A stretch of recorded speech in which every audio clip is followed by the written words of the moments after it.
Sony's Spider-Man universe, a bold attempt to rival the Marvel Cinematic Universe, ended up being a beautiful disaster.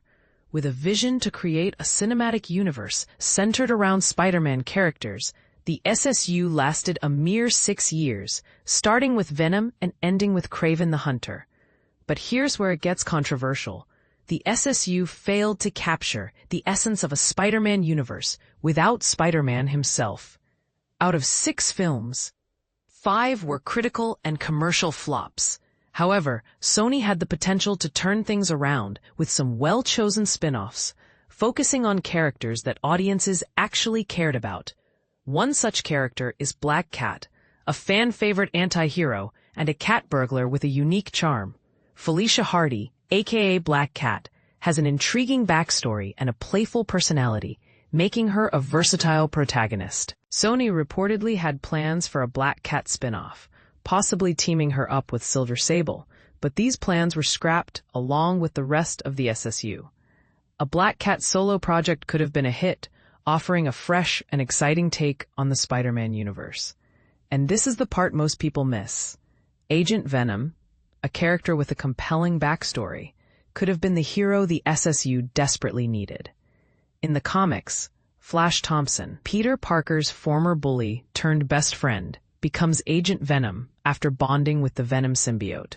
With his new powers, Flash fights domestic and international evils, becoming one of the coolest heroes in the Marvel Universe. There were rumors of an Agent Venom movie after Venom: The Last Dance, but unfortunately, these came too late to save the SSU. Dr. Octopus, one of Spider-Man's most iconic villains, is another character that could have added depth to the SSU. With his genius intellect and 4 additional metal arms, Doc Ock has a rich history of tangling with Spider-Man.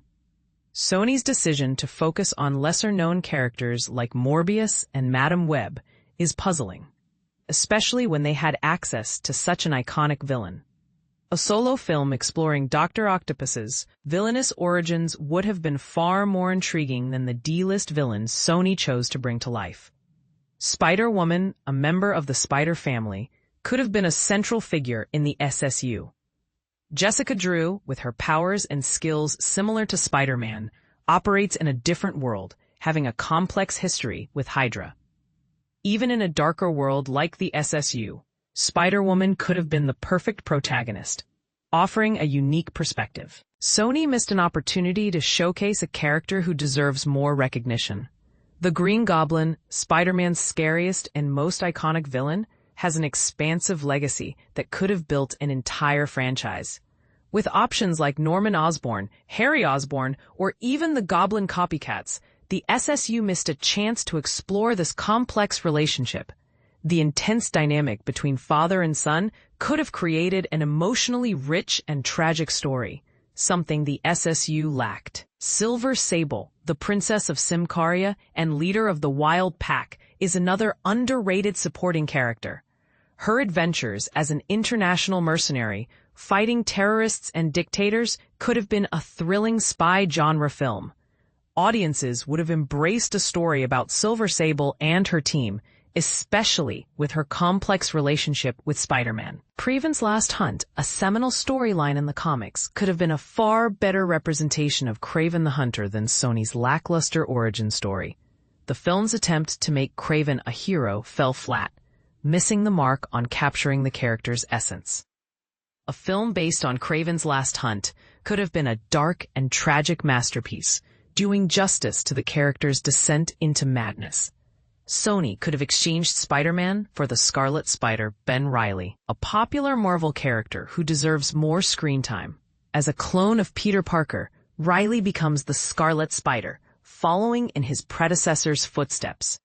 The SSU could have given the Scarlet Spider the spotlight, finally giving him the recognition he deserves.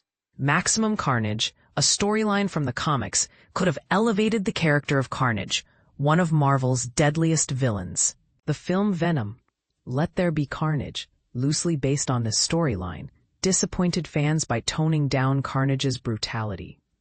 An R-rated film exploring Carnage's depravity would have been a treat for longtime fans. The Sinister Six, a team-up of Spider-Man's iconic villains, deserves its own movie. Sony had plans for such a film, originally set in the world of the Amazing Spider-Man, but these plans never materialized. A well-executed Sinister Six movie could have saved the SSU, enticing audiences with the idea of these villains coming together. So what do you think? Could these spin-offs have saved Sony's Spider-Man universe? Do you agree that some characters were missed opportunities? Let's discuss in the comments and share our thoughts on what could have been.